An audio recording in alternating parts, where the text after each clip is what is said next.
तलाक के कागजात पर साइन करवाने के लिए तुम्हारी सीईओ पत्नी ने अपनी बेल्ट सीधे तुम्हारे सिर पर दे मारी। उसे बिल्कुल भी अंदाजा नहीं था कि इस हिंसक प्रहार से तुम्हारी वो यादें वापस आ जाएंगी जो पिछले 2 सालों से कहीं दबी हुई थीं। तुमने अपना लाल माथा मला और अचानक जोर से हंस पड़े। सेराफिन, तुम्हें क्या लगता है तुमने आखिर किससे शादी की है? सेराफिन ने तुम्हें ऐसे देखा जैसे किसी पागल को देख रही हो। ठीक उसके सामने तुमने तलाक के समझौते पर हस्ताक्षर किए, मुड़े और एक ऐसा नंबर डायल किया जिसे तुमने 2 साल से नहीं छुआ था। रिसीवर से एक चिड़चिड़ी महिला की आवाज आई। कौन है? तुमने सिर्फ एक शब्द कहा, मैं। जैसे ही तुमने बोला, दूसरी तरफ से महिला ने पलटकर कहा, क्या तुम्हारा दिमाग खराब है? मुझे कैसे पता चलेगा कि तुम कौन हो? तुम धीरे से हंसे। तुम्हारी आवाज बर्फ की तरह ठंडी थी। एलोवेन, क्या मेरी धार कम हो गई है या तुम बस मगरूर हो गई हो? लाइन के दूसरी तरफ पल भर में सन्नाटा छा गया। 1 सेकंड बाद एक बेहद उत्साहित महिला की आवाज फूट पड़ी। तुमने हामी भरते हुए हल्की सी आवाज निकाली। महिला की आवाज तुरंत दुखी हो गई। तुम 2 साल से गायब थे। तुमने सीधे उसकी बात काट दी। मैंने तुम्हें अपनी लोकेशन भेज दी है, मुझे लेने आ जाओ। अगली सुबह सुबह हीरों से जड़ी एक फेरारी तुम्हारे ठीक सामने आकर रुकी। एक सिल्वर बालों वाली सुंदरी ने तुम्हें जोर से गले लगाने के लिए तुम्हारी तरफ छलांग लगाई, लेकिन तुमने उसे बेरहमी से दूर धकेल दिया और सीधे कार में बैठ गए। एलोवेन ने शिकायत करते हुए अपना पैर पटका। तुम बेरहम इंसान, मैं रातों रात इंग्लैंड से उड़कर आई हूं और तुम मेरे साथ ऐसा बर्ताव कर रहे हो। तुम्हें उसके नखरे उठाने में कोई दिलचस्पी नहीं थी। पिछले 2 सालों में तुम एक पंचिंग बैग का रोल काफी समय तक निभा चुके थे। अब उस अपराधी का शिकार करने का समय आ गया था जिसने तुम्हारी याददाश्त छीनी थी। हालांकि ठीक 2 दिन बाद सेराफिन विला में वापस लौटी, सफर से थकी हुई। उसे लगा था कि उसे अपने पहले प्यार कैसियल के बारे में कोई सुराग मिल गया है, लेकिन वो भी एक बंद गली ही निकली। तुरंत बाद एक नौकर ने उसे वो तलाक का एग्रीमेंट सौंपा जिस पर तुमने साइन किया था। मिस वेन, आपके पति खाली हाथ गए हैं, उन्होंने एक भी चीज नहीं ली। सेराफिन ने वहीं खड़े खड़े ताना मारा। खाली हाथ गया है? यह आदमी सिर्फ सहानुभूति जीतने के लिए पीड़ित बनने का नाटक करना जानता है। उसे पूरा यकीन था कि तुम सड़कों पर भूखे मरते हुए 2 दिन भी नहीं टिक पाओगे। उसने तुरंत आदेश दिया, तलाक की प्रक्रिया तुरंत शुरू करो। लेकिन उसके बोलते ही उसकी असिस्टेंट कमरे में दौड़ती हुई आई। मिस वेन, आपके पति, वो। सेराफिन ने अपनी भौहें सिकोड़ी। क्या वो गिड़गिड़ाता हुआ वापस आ गया? असिस्टेंट ने सिर हिलाया। नहीं, उन्हें इंग्लैंड के सबसे अमीर बिजनेस टाइकून की बेटी एलोवेन के साथ एक होटल में जाते हुए कैमरे में कैद किया गया है और वे पूरी रात बाहर नहीं आए। सेराफिन का चेहरा तुरंत जले हुए बर्तन के तले की तरह काला पड़ गया। इस बीच राजधानी के सबसे एक्सक्लूसिव प्राइवेट क्लब में खूबसूरत औरतों की एक कतार तुम्हारे सामने खड़ी थी। तुम्हें बोरियत न हो, इस डर से एलोवेन ने खास तौर पर तुम्हारा मनोरंजन करने के लिए उन्हें बुलाया था। तुमने अपना वाइन का गिलास घुमाया, सामने खड़ी युवा मॉडल्स को बेहद संतुष्टि से देखते हुए, जैसा कि राजधानी के अमीरों के सबसे बड़े खेल के मैदान से उम्मीद थी। यहाँ की औरतों की खूबसूरती और फिगर टॉप क्लास थे, जो उस घटिया औरत सेराफिन को पूरी तरह टक्कर दे रहे थे। अगर वो अपने पहले प्यार के लिए तुम्हें तलाक दे सकती थी तो तुम बाहर आकर अपने लिए औरतें क्यों नहीं ढूंढ सकते थे? मेरे साथ एक ड्रिंक लो, अगर तुम मुझे खुश करोगी तो मैं तुम सबको रात भर के लिए बुक कर लूंगा। ये सुनकर मॉडल्स ने तुरंत तुम्हारे लिए वाइन डाली और तुम्हारे करीब खिसक आईं। हैंडसम, मुझे तुम्हारे नाम का टोस्ट करने दो। ठीक उसी समय सेराफिन ऊपर एक प्राइवेट रूम में कैमिली के साथ ड्रिंक कर रही थी। कुछ ड्रिंक्स के बाद कैमिली ने अचानक उसे सलाह देते हुए कहा, सेराफिन, तुम इतने सालों से खोज रही हो, अब इसे भूल जाने का समय आ गया है। सेराफिन 5 सालों से कैशियल नाम के उस आदमी की तलाश कर रही थी। उसने डार्क वेब पर $3 बिलियन का इनाम भी रखा था, फिर भी उसका कोई नामो निशान नहीं था। कैमिली सेराफिन की काबिलियत जानती थी। अगर वो इतने सालों बाद भी उसे नहीं ढूंढ पाई थी तो पूरी संभावना थी कि कैसियल अब जिंदा नहीं था। हालांकि कैमिली में यह शब्द उसके मुंह पर कहने की हिम्मत नहीं थी। सेराफिन चुप रही, अपनी बची हुई ड्रिंक एक ही घूंट में पी गई। उसकी गहरी उदास आंखें एक अथाह बर्फीले तालाब जैसी लग रही थीं। कैमिली उसका गुस्सा जानती थी और उसने बात को आगे नहीं बढ़ाया। विषय बदलते हुए उसने पूछा, क्या वालिन सच में तुम्हें तलाक देने के लिए तैयार है? सब जानते थे कि 2 साल पहले जब सेराफिन ने तुम्हारी जान बचाई थी, तुम्हें उससे पहली नजर में प्यार हो गया था। तुम हर दिन उसके पीछे पड़े रहते थे, एहसानमंद होकर अपना सब कुछ उस पर लुटाना चाहते थे। बाद में शादी के लिए अपने परिवार के दबाव से निपटने के लिए सेराफिन ने तुम्हारे साथ शादी रजिस्टर कर ली। उसके बाद तुमने उसे खुश करने के लिए हर संभव कोशिश की। काश तुम अपना दिल निकालकर उसके हाथों में रख पाते। जब तुम सेराफिन से इतना प्यार करते थे तो तुम इतनी आसानी से उसे तलाक देने के लिए कैसे मान गए? एलोवेन के साथ तुम्हारे होटल में जाने की घटना के बारे में सोचकर सेराफिन का चेहरा तुरंत काला पड़ गया। इस पल कैमिली ने अचानक अजीब तरह से नीचे लॉबी की ओर इशारा किया। नीचे वो सफेद शर्ट वाला आदमी, वो वालिन जैसा क्यों लग रहा है? कैमिली ने फिर से अपनी आंखें मली। नहीं, ये सही नहीं हो सकता, वो इतना हैंडसम हो ही नहीं सकता। सेराफिन ने अपनी आंखें सिकोड़ी और उस दिशा में देखा जहां कैमिली इशारा कर रही थी। तुमने अपने लंबे पैर कॉफी टेबल के किनारे पर आराम से टिकाए हुए थे, आलस से अपने गिलास में रेड वाइन घुमा रहे थे। एक औरत ने तुम्हारा ड्रिंक दोबारा भरा। तुमने थोड़ी सी ठुड्डी उठाई और उसे एक ऐसी दिलकश शैतानी मुस्कान दी जो किसी की भी रूह को मोह सकती थी। ये सच में वही है, सेराफिन ने नीचे तुम्हें घूरते हुए कहा। उसका दिल जोर से कांप रहा था। हे भगवान, ये सच में वालेन है? कैमिली ने 2 बार चेक किया ताकि उसे कोई गलतफहमी न हो। सदमे से उसकी आंखें लगभग बाहर आ रही थीं। इतनी सारी मॉडल्स को बुलाना, इसकी भूख बिल्कुल भी साधारण नहीं है। सेराफिन तुम्हारी गहरी आंखों को घूर रही थी। उसका अपना चेहरा पूरी तरह से बर्फ जैसा ठंडा था। एलोवेन के साथ एक होटल में घुसते हुए फोटो खींचा जाना एक बात थी, लेकिन सीधे एक क्लब में आकर आवारा औरतों के साथ मजाक करना बिल्कुल अलग बात थी। तुम मॉडल्स के समूह के साथ जमकर फ्लर्ट कर रहे थे। तभी अचानक तुम्हें एक चुभने वाली नजर खुद पर महसूस हुई। तुमने अपना सिर घुमाया और एक जाना पहचाना चेहरा अपनी ओर आते देखा। तुम्हारे होठों के कोनों पर एक व्यंग्यात्मक मुस्कान आ गई। सेराफिन भीड़ को धकेलते हुए मजबूती से तुम्हारे सामने आकर खड़ी हो गई। तलाक के कागजात पर साइन करते ही बाहर अय्याशी करने आ गए? वालेन, क्या तुम सच में इतने यौन कुंठित सेक्सुअली फ्रस्ट्रेटेड हो? तुम एक उदासीन मुस्कान के साथ सोफे पर पीछे झुक गए। जिंदगी छोटी है, बेशक इंसान को इस पल का मजा लेना चाहिए। सेराफिन ने तुम्हें घूर कर देखा। उसका चेहरा काला और अशुभ था। उसके पीछे कैमिली ने फुसफुसाते हुए कहा, कहीं वालेन तुम्हारे उसे छोड़ने के सदमे से पागल तो नहीं हो गया? तुमने अपनी दोनों बाहें फैलाईं। 2 युवा मॉडल्स के कंधों पर लपेटते हुए तुम्हारी मुस्कान और भी अधिक आकर्षक हो गई। तुम मजाक कर रही हो कैमिली। लंबी टांगों वाली सुंदरियां, कोमल स्वीट हार्ट्स और प्यारी लड़कियां, क्या ये शानदार नहीं है? मैं एक घटिया औरत के लिए पूरा जंगल क्यों छोड़ दूं? कैमिली पूरी तरह से स्तब्ध थी। तुमने सच में सेराफिन को एक घटिया औरत कहा? क्या यह वही वालेन था जिसे वो जानती थी? सेराफिन तुम्हें घूर रही थी। तुम्हारी हर बाह में एक औरत थी। उसका चेहरा बेहद बदसूरत भाव में बदल रहा था। इस समय के तुम उस कायर दब्बू लूजर से बिल्कुल अलग थे, जो पहले कुछ भी होने पर अपने स्वाभिमान का घूंट पी जाता था। क्या सीईओ वेन को भी लगता है कि मैं गलत हूं? तुमने उसकी नजरों से नजरें मिलाई। तुम्हारी आंखों में उकसावे की एक चमक थी। किनारे खड़ी अन्य मॉडल्स को देखकर तुमने एक आकर्षक मुस्कान के साथ अपनी उंगली से इशारा किया। तुम इतनी दूर क्यों खड़ी हो? इधर आओ और मेरे लिए एक ड्रिंक डालो। मॉडल्स बस बैठने ही वाली थीं कि अचानक एक चुभने वाली नजर उनकी ओर पड़ी। सेराफिन धीमी आवाज में गुर्राई। मॉडल्स इतनी डर गईं कि उनके पैर कांपने लगे और वे तुरंत वहां से भाग गईं।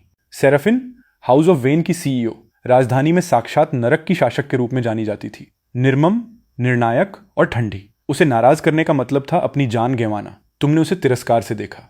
सेराफिन, किसी और का मजा खराब करने पर तुम्हें भगवान का कहर झेलना पड़ेगा। सेराफिन ने अपनी मुट्ठियां कसकर भींच लीं। उसके माथे की नसें उभर आईं। वालेन, हमारा अभी तक आधिकारिक रूप से तलाक नहीं हुआ है। आजकल तलाक के लिए 1 महीने का कूलिंग ऑफ पीरियड चाहिए होता है। इसका मतलब है कि हमें आधिकारिक तौर पर तलाक का प्रमाण पत्र मिलने में 1 महीना लगेगा। तुमने एक ठंडी हंसी हंसी। सेराफिन, मुझे ये मत बताना कि तुम रेंगते हुए वापस आना चाहती हो। अगर तुम चाहो भी तो ये इस बात पर निर्भर करता है कि मैं इसके लिए तैयार हूं या नहीं। सेराफिन ने शुद्ध तिरस्कार के साथ जवाब दिया। तुम कुछ ज्यादा ही सोच रहे हो। तुमने अपने लिए वाइन का एक गिलास डाला, उसे ठंडे अहंकार के साथ देखते हुए। यही सबसे अच्छा होगा। सेराफिन तुम्हारे सामने बैठे इस शैतानी, भड़कीले और अविश्वसनीय रूप से अहंकारी आदमी को घूर रही थी। वो समझ नहीं पा रही थी कि आखिर क्या गलत हुआ था। ठीक 2 दिन पहले तुम बेशर्मी से उससे तलाक न देने की भीख मांग रहे थे और अब तुम पूरी तरह से एक अलग इंसान लग रहे थे। तुम्हारा एलोवेन के साथ क्या रिश्ता है? तुमने एक भौं उठाई। मुझे तुम जैसी पूर्व पत्नी को अपने मामलों की सफाई देने की जरूरत नहीं है। पूर्व पत्नी? अचानक एलोवेन की हैरान और दुखी आवाज गूंज उठी। वो कुछ ही दूरी पर खड़ी थी, सेराफिन की ओर इशारा कर रही थी। वालेन, तुम सच में मेरी पीठ पीछे ये सब कर रहे थे? तुरंत एक हिंसक दुश्मनी की परत ने सेराफिन की आंखों को रंग दिया। उसके आसपास के हवा का दबाव काफी कम हो गया। तुमने कातिलाना इरादे छिपाए हुए एक नजर डाली और एलोवेन तुरंत डर गई। उसने अपने होठों को बंद करने का इशारा किया। सेराफिन, एक अच्छी एक्स को ऐसे बर्ताव करना चाहिए जैसे वो मर चुकी हो, समझी? वालेन! सेराफिन तुम्हें गालियां देना चाहती थी, लेकिन तुम्हारे पास अब उसके साथ माथापच्ची करने का समय नहीं था। तुमने एलोवेन को आवाज दी, चलो चलें, हम पार्टी जारी रखने के लिए जगह बदल रहे हैं। एलोवेन तुरंत एक उत्सुक पिल्ले की तरह तुम्हारे पीछे पीछे चलने लगी। मैं एक ऐसा प्राइवेट क्लब जानती हूं जहां की मॉडल्स यहां से भी बेहतर हैं। उनके पास दुनिया भर की सुंदरियां हैं। सेराफिन तुम्हारी लौटती हुई पीठ को घूरती रही और अचानक उसके दिमाग में एक विचार आया। वालेन एलोवेन जैसी इंग्लैंड की किसी लड़की को कैसे जान सकता है? इसके अलावा उनका रिश्ता अविश्वसनीय रूप से करीबी लग रहा था। 2 साल पहले तुम घायल हो गए थे और तुम्हारी याददाश्त चली गई थी। तुम्हें कुछ भी याद नहीं था और पिछले 2 सालों से तुम उसके प्राइवेट विला में रह रहे थे। काम करने के लिए कभी बाहर नहीं गए। तुम्हारे लिए एलोवेन जैसी ब्रिटिश अमीरजादी से मिलना असंभव था। सेराफिन की आंखों में एक चमक आई, जब तक कि वे एक दूसरे को पहले से न जानते हों। कैमिली, मेरे लिए एलोवेन के बारे में पता लगाओ। मैं उसके और वालेन से जुड़ी हर बात जानना चाहती हूँ। वो पल भर रुकी और आगे बोली, साथ ही वालेन का बैकग्राउंड भी चेक करो। कैमिली ने आदेश स्वीकार किया और चिढ़ाते हुए कहा, सीईओ वेन, मुझे ऐसा क्यों लग रहा है कि जैसे आपको छोड़ा गया है। रास्ते में एलोवेन लगातार तुमसे सेराफिन के साथ तुम्हारे रिश्ते को लेकर सवालों की झड़ी लगाती रही। उसे टालने में असमर्थ होकर तुमने लापरवाही से समझाया। 2 साल पहले उसने मेरी जान बचाई थी, इसलिए मैंने एहसानमंद होकर खुद को उसे सौंप दिया। अब जब उसे अपना पहला प्यार मिल गया है तो हम तलाक ले रहे हैं। एलोवेन ने तुम्हें घोर अविश्वास से देखा। तुम्हारी जान बचाई? हमेशा तुम ही दूसरों को बचाते हो। मुझे विश्वास नहीं हो रहा कि सच में ऐसा समय भी था जब किसी को तुम्हें बचाना पड़ा। तुमने सिर हिलाया। किसी ने मेरा शिकार करने के लिए द एक्लिप्स से हत्यारों को काम पर रखा था। एलोवेन के चेहरे के भाव पूरी तरह बदल गए। द एक्लिप्स पूर्वी एशिया का एक कुख्यात हत्यारा संगठन था। वे बेलगाम अहंकार के साथ काम करते थे और इतने निर्मम थे जो अपनी जान से ज्यादा पैसों को अहमियत देते थे। जब तक कीमत सही हो वे कुछ भी करने की हिम्मत रखते थे। तुम्हें 2 साल पहले उष्णकटिबंधीय ट्रॉपिकल जंगल में हुआ वो खतरनाक एनकाउंटर याद आया। तुम्हारी आंखों में एक गहरी चमक आ गई। आखिर किसने तुम्हें मारने के लिए द एक्लिप्स को काम पर रखा था? एलोवेन ने पूछा। क्या तुमने पता लगाया कि इस सब के पीछे मास्टरमाइंड कौन है? तुमने अपना सिर हिलाया। मेरी याददाश्त कुछ दिन पहले ही वापस आई है। मुझे अभी तक जांच शुरू करने का समय नहीं मिला। एलोवेन ने गंभीर स्वर में कहा। मुझे 2 दिन दो, मैं इसका पता लगाऊंगी। अचानक एलोवेन को कुछ याद आया। डार्क वेब पर तुम्हें पकड़ने के लिए एक बाउंटी पोस्ट इनाम का पोस्ट है। इनाम की रकम पहले ही $3 बिलियन तक पहुंच चुकी है। तुमने एक भौं उठाई। $3 बिलियन? इतना अंधा पैसा किसके पास है? क्या कोई मेरी जान लेना चाहता है? एलोवेन ने इस बारे में सोचा। ऐसा नहीं लगता। वे शायद तुम्हें जिंदा पकड़ना चाहते हैं। मुझे पकड़ने के लिए इतनी बड़ी कीमत चुकाने का मतलब है वे शायद मुझसे अपनी जान बचाने की भीख मांगना चाहते हैं। तुमने इस पर ज्यादा ध्यान नहीं दिया। डार्क वेब पर मेरे बारे में कई पोस्ट हैं, लेकिन लगभग कोई भी उन्हें लेने की हिम्मत नहीं करता। होटल लौटने के बाद तुमने मुंह हाथ धोया और आराम करने की तैयारी की। अचानक तुम्हें एक अहम बात याद आई। तुम्हारा जेड का पेंडेंट लॉकेट अभी भी सेराफिन के पास था। 2 साल पहले जब तुमने सेराफिन से शादी की थी तो तुमने उसे शादी के तोहफे के रूप में वो जेड पेंडेंट दिया था। उस समय तुम्हें उस जेड पेंडेंट की अहमियत का एहसास नहीं था, लेकिन अब जब तुम्हारी याददाश्त वापस आ गई थी तो तुम्हें अपने किए पर बेहद पछतावा हो रहा था। तुम इतनी अहम चीज यूं ही किसी को कैसे दे सकते थे? इस जेड पेंडेंट के बिना भविष्य में काम करना बेहद असुविधाजनक हो जाएगा, इसलिए तुम्हें किसी भी कीमत पर वो जेड पेंडेंट वापस लेना ही था। उस दिन कैमिली सेराफिन को खोजने के लिए सुबह सुबह वैन कॉर्पोरेशन गई। वालिन की जानकारी से जुड़ा जो कुछ भी मुझे मिल सका वो सब यहां है। सेराफिन ने फाइल खोली, लेकिन अंदर रिकॉर्ड्स की केवल कुछ ही छिटपुट लाइनें थीं। बस इतना ही? कैमिली ने कंधे उचकाए। वह पूरी तरह असहाय दिख रही थी। किसी ने वालिन की जानकारी को भारी तौर पर एनक्रिप्ट किया होगा। उसके बुनियादी विवरण के अलावा और कुछ भी नहीं मिल सकता। सेराफिन ने अपनी भौहें सिकोड़ी। यह कुछ ऐसा था जिसकी उसने बिल्कुल भी उम्मीद नहीं की थी। आम लोग इतनी हद तक नहीं जाते। उसने अपने हाथों में पकड़ी फाइल को देखा। उसकी उदास आंखों की गहराई में एक ठंडी चमक दौड़ गई। ठीक इसी समय मिरेल ने दरवाजा खटखटाया और कमरे में दाखिल हुई। सीईओ वैन, मिस्टर वालिन यहां। इससे पहले कि मिरेल अपना वाक्य पूरा कर पाती, उसे पीछे से कॉलर से पकड़ा गया और किनारे खींच लिया गया। अगले ही सेकंड तुम एक जबरदस्त आभा मंडल ऑरा बिखेरते हुए अंदर आए। सेराफिन ने तुम्हें देखा। उसकी आंखों में न दिखने वाली खौफ की एक झलक कौंध गई। आज तुमने कमर पर कसकर बंधी एक लंबी काली ट्रेंच कोट पहनी हुई थी। जैसे ही तुम चले तुम्हारा लंबा सीधा पोस्चर एक मजबूत देवदार के पेड़ जैसा लग रहा था। उदासी के बीच भी तुम एक खतरनाक आकर्षक आकर्षण बिखेर रहे थे। वालिन, कैमिली ने तुम्हें देखा पिछली रात नाइट क्लब में तुम्हारे शानदार कारनामे को याद करते हुए। तुमने उसे नजरअंदाज किया और सीधे सेराफिन के पास गए। मेरा जेड पेंडेंट वापस करो। सेराफिन तुम्हें घूरती रही। उसने देखा कि तुम्हारा आभा मंडल पहले से पूरी तरह से अलग था और वो झिझकी। कौन सा जेड पेंडेंट? तुमने ठंडी मुस्कान के साथ कहा, यह अच्छी तरह जानते हुए कि सेराफिन पक्का भूल गई होगी। तुम्हें याद था कि जब तुमने उसे वो जेड पेंडेंट दिया था तो उसने लापरवाही से उसे मेज पर फेंकने से पहले उसकी तरफ देखा भी नहीं था। जब हमारी शादी हुई थी तो मैंने तुम्हें एक जेड पेंडेंट दिया था। सेराफिन ने ध्यान से सोचा। ऐसा लग रहा था कि वास्तव में ऐसी कोई चीज थी। 2 साल पहले जब उसने तुम्हें बचाया था तो वही जेड पेंडेंट तुम्हारी गर्दन में लटक रहा था। उस पर तुम्हारा नाम भी उकेरा हुआ था। सेराफिन अपनी कुर्सी पर पीछे की ओर झुकी। तुम मुझसे सिर्फ वो जेड पेंडेंट वापस मांगने आए हो? तुमने अपनी बाहें मोड़ ली और उसकी तरफ देखा। और क्या?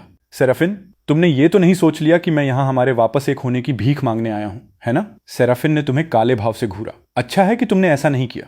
मेरा जेड पेंडेंट सौंप दो। तुम्हारे पास उस पर अपना वक्त बर्बाद करने का समय नहीं था और तुमने एक बार फिर अपना हाथ आगे बढ़ाया। सेराफिन ने तुम्हें एक हल्की सी नजर दी। मैंने उसे बहुत पहले फेंक दिया था। फेंक दिया? उसने सच में तुम्हारा जेड पेंडेंट फेंक दिया था। सेराफिन भावहीन रही। क्या मैं वो सब कुछ रखने के लिए बाध्य हूं जो तुम मुझे देते हो? तुमने अपनी हथेली जोर से मेज पर दे मारी।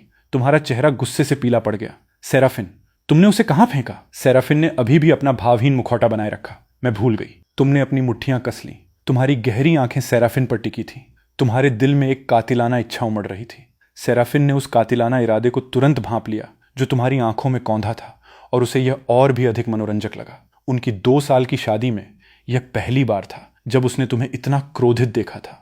तुम दोनों कुछ देर तक इस तरह एक दूसरे से नजरें मिलाए खड़े रहे। अचानक तुम हंसने लगे। सेराफिन, मैं तुम्हें 10 दिन का समय दे रहा हूं। अगर तुम मेरा जेड पेंडेंट नहीं खोज पाई तो मैं अदालत जाकर तलाक की अर्जी वापस ले लूंगा। इस 1 महीने के तलाक के कूलिंग ऑफ पीरियड के दौरान जब तक कोई भी पक्ष तलाक से असहमत होता है, वे नागरिक मामलों के ब्यूरो में जाकर इसे किसी भी समय वापस ले सकते हैं। सेराफिन सन्न रह गई। उसका चेहरा तुरंत काला पड़ गया। वो जानती थी कि तुम इतनी आसानी से तलाक के लिए सहमत नहीं होगे। क्या जेड पेंडेंट? ये पक्का कोई बहाना था जो तुमने पहले से ही प्लान किया था। ये साजिश रचने वाला आदमी। तुमने अपनी बाहें बांध ली। तुम्हारी मुस्कान और भी चौड़ी हो गई। जब तक मैं तलाक के लिए सहमत नहीं होता, तुम्हारा पहला प्यार एक प्रस्तुत न किए जा सकने वाले नाजायज रिश्तेदार से ज्यादा कुछ नहीं होगा। वो अपने पहले प्यार से बहुत प्यार करती थी। वो भला कैसे उसे घर तोड़ने वाला बनने दे सकती थी? सेराफिन ने तुम्हें बर्फीली आंखों से घूरा। वालिन, मेरी बात ध्यान से सुनो। मैं ये तलाक हर हाल में लेकर रहूंगी। तुमने ठंडी हंसी हंसी। तो फिर जल्दी करो और मेरा जेड पेंडेंट ढूंढो। अगर तुम जेड पेंडेंट नहीं ढूंढ पाई तो मैं पूरे वेन कॉर्पोरेशन से इसकी कीमत वसूल करूंगा। सेराफिन, ये एकमात्र मौका है जो मैं तुम्हें दे रहा हूं। इतना कहने के बाद तुमने उसे चेतावनी भरी नजर से देखा और साफ तौर पर वहां से जाने के लिए मुड़ गए। जैसे ही तुम ऑफिस से बाहर निकले, तुमने महंगे कपड़े पहने एक आदमी को अपनी ओर आते देखा। तुम्हें सेराफिन के ऑफिस से बाहर आते देख ड्रेवन 1 सेकंड के लिए स्तब्ध रह गया और फिर उसने सीधे तुम्हारी ओर इशारा करते हुए गुस्से से चिल्लाया, वालेन, तुम यहां क्या कर रहे हो? तुमने एक भौं उठाई। ड्रेवन, हाउस ऑफ क्रॉफ्ट का सबसे बड़ा युवा मास्टर, सेराफिन के कई चाहने वालों में से एक। जब से तुमने सेराफिन से शादी की थी, उसने तुम्हारे दरवाजे पर आकर परेशानी खड़ी करने का कोई भी मौका नहीं छोड़ा था। तुमने बिना किसी लिहाज के पलटकर जवाब दिया। तुम्हें इससे क्या मतलब? अतीत में सेराफिन को खुश करने के लिए तुमने अपने असली स्वभाव को दबा लिया था। एक अच्छे और समझदार पति बनने की कड़ी मेहनत की थी। हर बार जब ड्रेवन लड़ने आता था तो तुम या तो चुपचाप सह लेते थे या संभव हो तो उससे बचते थे। लेकिन अब तुम्हारी इसे और बर्दाश्त करने की कोई भी इच्छा नहीं थी। ड्रेवन ने कभी उम्मीद नहीं की थी कि तुम, जो हमेशा कायर और आसानी से दबने वाले रहे थे, सच में उससे इस तरह बात करने की हिम्मत करोगे। गुस्से से उसके चेहरे का रंग बदल गया। वालेन, सेराफिन तुम्हें पहले ही तलाक दे चुकी है। तुम अभी भी बेशर्मी से उसके पीछे क्यों पड़े हो? तुम बेशर्म आदमी, जानबूझकर इतना सज धज कर आए हो। तुम पक्का सेराफिन को फंसाने की कोशिश कर रहे हो। तुमने अपने होठों को घुमाकर एक दुष्ट मुस्कान दी। मिस्टर क्रॉफ्ट, सेराफिन और मुझे अभी तक हमारा तलाक का सर्टिफिकेट नहीं मिला है, इसलिए हम वर्तमान में अभी भी कानूनी रूप से शादीशुदा हैं। ड्रेवन ने अहंकारी मुद्रा के साथ तुम्हारी नाक पर इशारा किया। तो क्या हुआ अगर तुम कानूनी रूप से शादीशुदा हो? सेराफिन जिसे पसंद करती है वो तुम वैसे भी नहीं हो। तुमने अपनी आंखें घुमाई। इससे कोई फर्क नहीं पड़ता कि वो मुझे पसंद करती है या नहीं। मायने ये रखता है कि जब तक मैं उसे तलाक नहीं देता, मैं ही असली और वैध मिस्टर वेन हूं। ड्रेवन इतना गुस्से में था कि वो तुम्हारे चेहरे पर मुक्का मारना चाहता था। मैंने तुम्हारे जैसे बहुत से आदमी देखे हैं। तुम केवल पैसों के लिए तलाक को खींच रहे हो, है ना? ये कहते हुए ड्रेवन ने अपनी जेब से एक चेक निकाला और उसे ठीक तुम्हारे चेहरे पर फेंक दिया। ये लो 1 मिलियन। पैसे लो और यहां से जितना दूर जा सकते हो दफा हो जाओ। अपनी आंखें सिकोड़ते हुए तुमने बेहद अहंकारी ड्रेवन की ओर देखा और आलस से चेक उठाया। 1 मिलियन? तो मुझे लगता है कि मैं उसे 1 घंटे के लिए छोड़ सकता हूं। ड्रेवन ने तुम्हें घूरा। 1 घंटे से तुम्हारा क्या मतलब है? मैं चाहता हूं कि तुम हमेशा के लिए सेराफिन को छोड़ दो। क्या तुम पागल हो? तुम्हें सच में लगता है कि 1 मिलियन कम है? तुमने अपनी जुबान से आवाज टियस्क निकाली। मिस्टर क्रॉफ्ट, महज 1 मिलियन, और तुम सच में इसे पेश करने की हिम्मत कर रहे हो? अपनी कलाई के झटके के साथ तुमने वो चेक हवा में उछाल दिया। कागज का किनारा एक तेज ब्लेड की तरह काम कर गया और उसने ड्रेवन के चेहरे पर खून से भरा एक कट लगा दिया। ड्रेवन ने अपने जलते हुए चेहरे को पकड़ लिया। अपनी हथेली को नीचे देखा तो वो खून से सनी हुई थी। मेरा चेहरा! वालेन, तुमने सच में मेरा चेहरा काटने की हिम्मत की? मैं तुम्हें जान से मार दूंगा। तुमने उसे नीची नजर से देखा। सिर्फ तुम? तुम्हारे पूरे शरीर से दुनिया पर राज करने वाले किसी सम्राट जैसा दबदबा निकल रहा था। 2 साल पहले उष्णकटिबंधीय जंगल में बेहतरीन ट्रेनिंग लिए हुए उन पागल कुत्तों का झुंड भी तुम्हें नहीं मार पाया था। तो उसकी क्या बिसात? भाड़ में जाओ। अपनी औकात से ज्यादा उछल रहे हो। घबराए हुए और गुस्से में पागल ड्रेवन ने अपनी मुट्ठी उठाई और पूरी ताकत से तुम्हारे चेहरे पर वार किया। हालांकि इससे पहले कि उसका हाथ तुम्हें छू पाता, तुमने उसे मजबूती से अपनी पकड़ में ले लिया। तुरंत उसके बाद हड्डी टूटने की एक तेज आवाज स्नैप आई और ड्रेवन किसी काटे जा रहे सुअर की तरह चीख उठा और भारी शरीर के साथ घुटनों के बल गिर पड़ा। उसका दाहिना हाथ एक अजीब मुड़ी हुई दिशा में लटक गया था। तुमने जमीन पर घुटने टेके ड्रेवन की ओर अहंकार से नीचे देखा, एक भौं उठाते हुए और हंसते हुए कहा, अगर तुमने अभी भी सबक नहीं सीखा तो अगली बार सिर्फ एक हाथ तोड़कर मैं रुकने वाला नहीं हूं। तभी तुम्हारे पीछे से सेराफिन की बेहद गुस्से से भरी आवाज गूंजी। वालेन, तुम क्या कर रहे हो? जैसे ही ड्रेवन ने सेराफिन को देखा, उसे लगा जैसे उसने अपने रक्षक को देख लिया हो। सेराफिन, मुझे बचाओ! वालेन मुझे मारने की कोशिश कर रहा है। तुमने सेराफिन की तरफ देखने के लिए अपना सिर घुमाया और अपने हाथ झाड़े। क्या तुम देख नहीं सकती? मैं कचरा बाहर निकाल रहा हूं। सेराफिन के पास तुम्हारे साथ बेकार की बातें करने का समय नहीं था और उसने तुरंत लोगों को ड्रेवन को अस्पताल ले जाने का आदेश दिया। फिर उसने तुम्हें हुक्म दिया, अस्पताल जाओ और ड्रेवन से माफी मांगो। क्रॉफ्ट और वेन परिवारों के अच्छे रिश्ते हैं और वे व्यापार में सहयोग करते हैं। ड्रेवन क्रॉफ्ट परिवार का इकलौता बेटा भी है जो बचपन से ही बिगड़ा हुआ है। उसे चोट पहुंचाने की वजह से क्रॉफ्ट परिवार इसे इतनी आसानी से नहीं जाने देगा। तुमने सेराफिन को उस नजरों से घूरा जो आमतौर पर मंदबुद्धि लोगों के लिए रखी जाती है। क्या वो माफी के लायक है?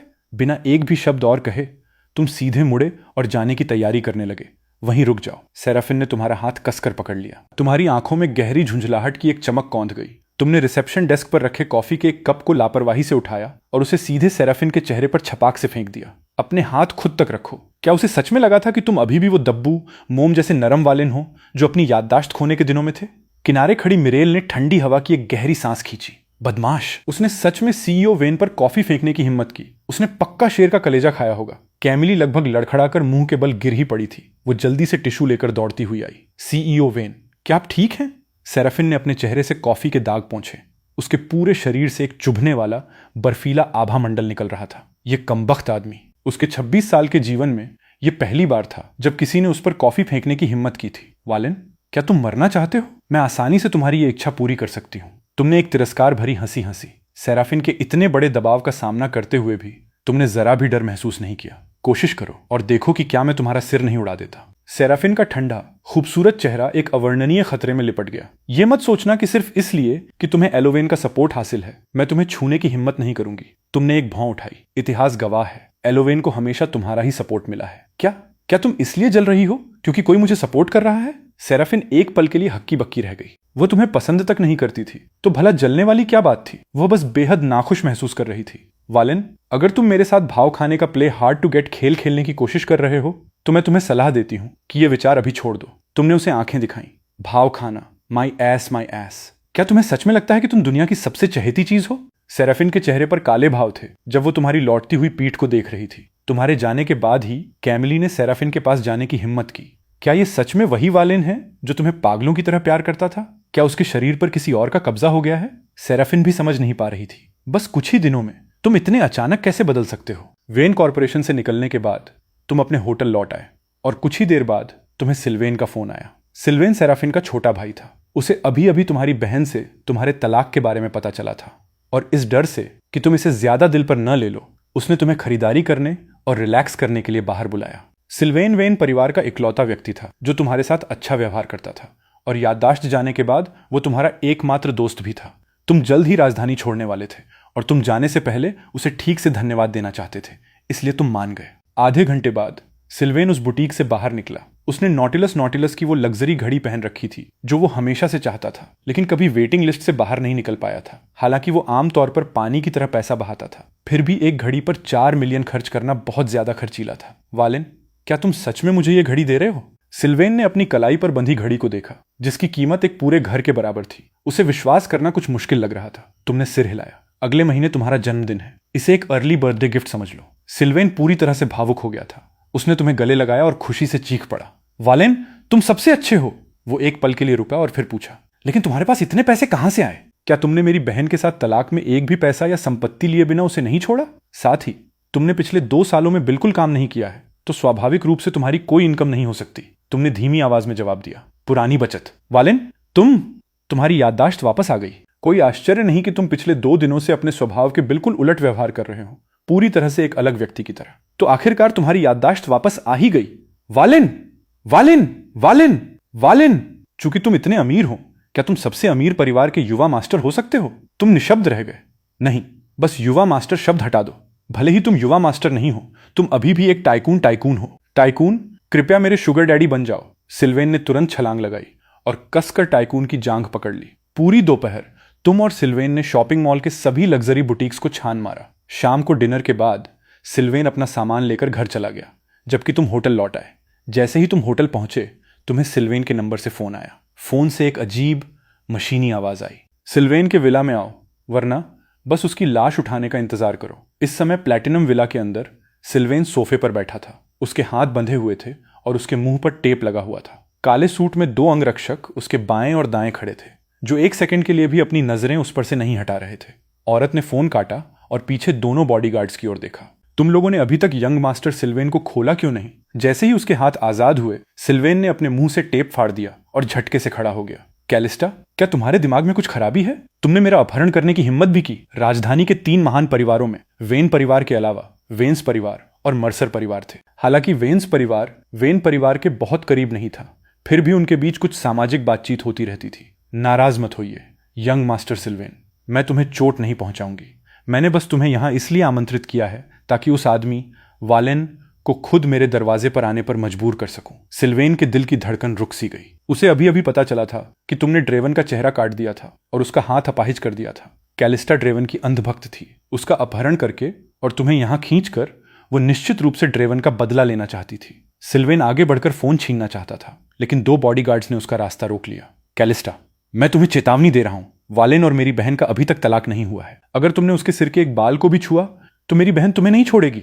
यंग मास्टर सिल्वेन, तुम किसे डराने की कोशिश कर रहे हो? मैंने सुना है कि सेराफिन के दिल में वालेन के लिए कोई भावना नहीं है। उनकी 2 साल की शादी के दौरान उसने एक बार भी सीधे उसकी आंखों में नहीं देखा। उसके भगवान ड्रेवन को बुली करने की हिम्मत की।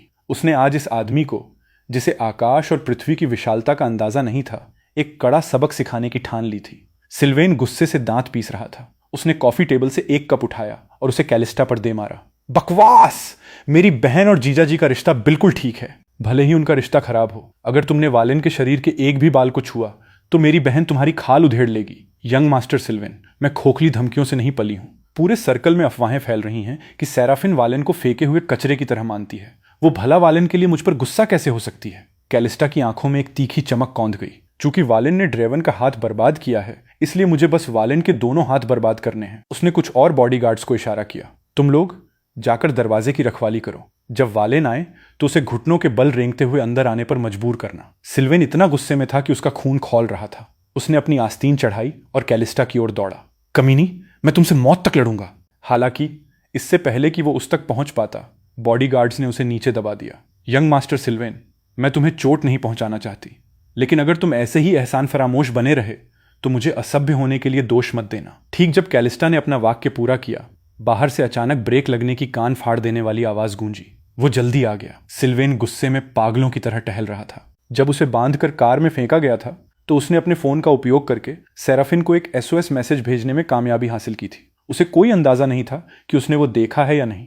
कैलिस्टा ने अपने पैर क्रॉस किए, लिविंग रूम के प्रवेश द्वार की ओर देखते हुए। हालांकि ठीक अगले पल बाहर से बॉडीगार्ड्स की दर्दनाक चीखें सुनाई देने लगी। कैलिस्टा चौंक गई। क्या यह संभव है कि जो व्यक्ति आया था वो नहीं था? जब वो अभी भी सोच रही थी, चीखें अचानक बंद हो गईं और उसकी जगह केवल जमीन पर स्नीकर्स के कदम रखने की स्थिर आवाज ने ले ली। जैसे ही सिल्वेन ने वो कदम सुने, उसका दिल बैठ गया। ये खत्म हो गया, ये खत्म हो गया। ये निश्चित रूप से वालेन है। तुम चांदनी के खिलाफ लिविंग रूम में धीरे धीरे चले आए, मजाकिया अंदाज में एक टेलीस्कोपिक बैटन डंडा घुमाते हुए, जो तुमने अभी अभी एक बॉडीगार्ड से छीना था। कैलिस्टा का ध्यान वास्तविकता में वापस आ गया। इसका मुंह बंद करो। इससे पहले कि उसकी आवाज धीमी पड़ती, ठंडी हवा का एक झोंका गुजरा। कैलिस्टा को केवल अपनी आंखों के सामने एक गहरी परछाई चमकती हुई महसूस हुई। तुरंत बाद कमरे में 2 भारी धमक थुड्स गूंज उठी। एक पल सिल्वेन अभी भी तुम्हारे बारे में चिंता कर रहा था, और अगले ही पल उसने देखा कि तुमने उसे नीचे पकड़े हुए 2 अंगरक्षकों को कितनी आसानी से निपटा दिया।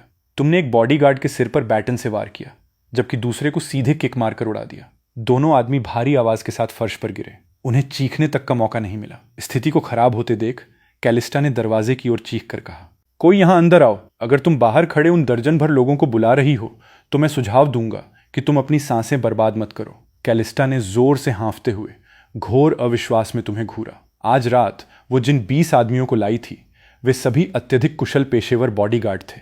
फिर भी तुमने उनसे इतनी जल्दी निपट लिया था। वे 10 मिनट भी नहीं टिक पाए थे। तुम्हारे लड़ने का हुनर इतना जबरदस्त कैसे हो सकता है? क्या सर्कल की अफवाहें हमेशा ये नहीं कहती थी कि तुमने कहा मैं किसी काम का नहीं हूं? तुम्हारे चेहरे पर बर्फीली ठंड के अलावा कोई और भाव नहीं था। तुम्हारी गहरी आंखें बेपरवाह कातिलाना इरादे से भरी हुई थीं। तुम उसे छूने की हिम्मत करती हो जो मेरा है। तुम मौत को दावत दे रही हो। तुम्हारी नजरों के नीचे कैलिस्टा ने सुन्न कर देने वाली दहशत महसूस की। तुमसे निकलने वाली जबरदस्त आभामंडल ऑरा ने उसके लिए सांस लेना लगभग असंभव बना दिया था। नहीं, मैं पीछे नहीं हट सकती। अगर मैं ड्रेवन का बदला नहीं ले सकती तो मैं उसे अपना चेहरा कैसे दिखा पाऊंगी? मुझे एक कायर लूजर से क्यों डरना चाहिए? कैलिस्टा ने अपनी हिम्मत जुटाई। वालेन, तुमने ड्रेवन का चेहरा और हाथ बर्बाद कर दिया। अब अगर तुम अपना खुद का चेहरा बर्बाद कर लेते हो और अपने दोनों हाथ अपाहिज कर लेते हो तो मैं तुम्हें जाने दूंगी। तुम्हारे होठों के कोने ऊपर की ओर मुड़ गए और तुम लगभग हिस्टीरियाई पागलों की तरह अंदाज में हंसे। ये अब तक का सबसे मजेदार जोक है जो मैंने सुना है। सिल्वेन ने जल्दी से तुम्हारा हाथ पकड़ लिया। वालेन, चलो चलते हैं। तुमने अपने हाथ में खून से सने बैटन से खेला। चूंकि मैं पहले ही यहां आ चुका हूं तो क्या बस यूं ही चले जाना बहुत बोरिंग नहीं होगा? इन शब्दों के साथ तुम्हारे हाथ में मौजूद डंडा हवा में घूम गया। कैलिस्टा के पास बचने का बिल्कुल समय नहीं था, इससे पहले कि बैटन सीधे उसके चेहरे पर जोर से जा लगा। भयानक दर्द के कारण उसका पूरा शरीर जोर से कांपने लगा। बिना एक भी शब्द कहे तुम उसके पास गए और आर्म चेयर पर बैठ गए। तुमने नीचे कैलिस्टा को घमंड से घूरते हुए देखा जब वो कांपते हुए खड़ी हो रही थी। अब घुटने टेको। तुम्हें घेरने वाली जबरदस्त आभा मंडल हजारों की सेना का नेतृत्व करने वाले किसी जनरल की तरह थी। कैलिस्टा ने तुम्हें डरी हुई आंखों से देखा और एक भारी धमक के साथ तुम्हारे ठीक सामने सीधे घुटनों के बल बैठ गई। सिल्वेन का मुंह शुद्ध सदमे में खुला रह गया। एक गाली लगभग उसके होंठों से फिसल गई। ये बिगड़ी हुई अमीरजादी कैलिस्टा अपने दादा के राजनीतिक बैकग्राउंड पर भरोसा करते हुए आमतौर पर अविश्वसनीय रूप से अहंकारी और दबंग थी। पूरी राजधानी में शायद ही कोई था जिससे कैलिस्टा डरती थी। यह सोचना कि वो आज तुम्हारे सामने पूरी तरह से घुटने टेक देगी। तुमने उदासीनता से एक भौं उठाई। क्या तुम्हें अभी भी मेरे हाथ चाहिए? नहीं। कैलिस्टा जोर जोर से कांप रही थी। तुम्हारी आंखों में हत्या के इरादे से पूरी तरह डरी हुई थी। अगर उसे पता होता कि तुम इतने दुर्जेय फॉर्मिडेबल हो तो भले ही तुम उसे 10 गुना हिम्मत दे देते, वो तुम्हें उकसाने की हिम्मत कभी नहीं करती। अभी भी मेरे लोगों को बंधक बनाकर रखना चाहती हो? खून से सने चेहरे के साथ कैलिस्टा ने हताशा से अपना सिर हिलाया। सिल्वेन ने तुम्हारी आंखों में गहरी श्रद्धा के साथ देखा। वो तालियों की झड़ी लगाना चाहता था। इतना कूल, इतना दबंग, इतना हैंडसम, हे भगवान! भाई! तुमने सिर हिलाया और सिल्वेन की ओर देखा। सिल्वेन, जाकर मेरा बाहर इंतजार करो। सिल्वेन को लगा जैसे तुम्हारी नजरों में चिंगारियां जल रही हैं। उसने फर्श पर घुटने टेके कैलिस्टा की ओर देखा और सिर हिलाया। ठीक है फिर। सिल्वेन लिविंग रूम से बाहर चला गया और ठीक अगले पल घर के अंदर से कैलिस्टा की दर्दनाक चीखें गूंज उठी। सिल्वेन चीख से काफी चौंक गया था। वो बस वापस लिविंग रूम में यह देखने के लिए जाने की तैयारी कर रहा था कि क्या हुआ है। तभी तुम बाहर निकल आए। वालेन, तुमने सिल्वेन की ओर देखा। क्या तुम ठीक हो? मैं ठीक हूं। सिल्वेन ने सिर हिलाया। यह देखकर कि तुम पर एक भी खरोंच नहीं आई है, उसने अंततः राहत महसूस की। वालेन, क्या तुमने? सिल्वेन ने लिविंग रूम की ओर देखा और गला काटने का इशारा किया। तुमने धीमी आवाज में जवाब दिया, मैंने आज रात कोई जानलेवा वार नहीं किया। वो मेरे हाथों मरने के लायक नहीं है। सिल्वेन आंगन के बाहर तुम्हारे पीछे पीछे गया और उसने 1 दर्जन से अधिक बॉडीगार्ड्स को जमीन पर बेतरतीब ढंग से पसरे हुए देखा। वालेन ने इन सभी को अकेले निपटा दिया? उसने तुम्हें पूरी श्रद्धा के साथ देखा, तुम्हें एक बड़ा थम्स अप दिया। वालेन, तुम्हें किस तरह की चापलूसी पसंद है? मैं अभी तुम पर इसकी बौछार कर दूंगा। तुमने एक शानदार मुस्कान बिखेरी। तुम बस बोलने ही वाले थे कि तुमने एक मेबैक, मेबच और एक बेंटली को एक साथ तुम्हारी दिशा में आते देखा। ये मेरी बहन है। सिल्वेन ने एक कार को पहचान लिया और उछलकर जोर से चिल्लाया, सेराफिन! सेराफिन! मैं यहां हूं! दोनों कारें एक ही समय पर तुम्हारे सामने आकर रुकी। तुरंत बाद मेबैक के दरवाजे खुले। उसके चेहरे से डराने वाली ठंडक निकल रही थी जो लोगों को दूर रखती थी। सेराफिन ने सिल्वेन को देखा जो कंगारू की तरह खुशी से उछल रहा था और ऐसा बिल्कुल नहीं लग रहा था कि किसी ने उसे बुली किया हो।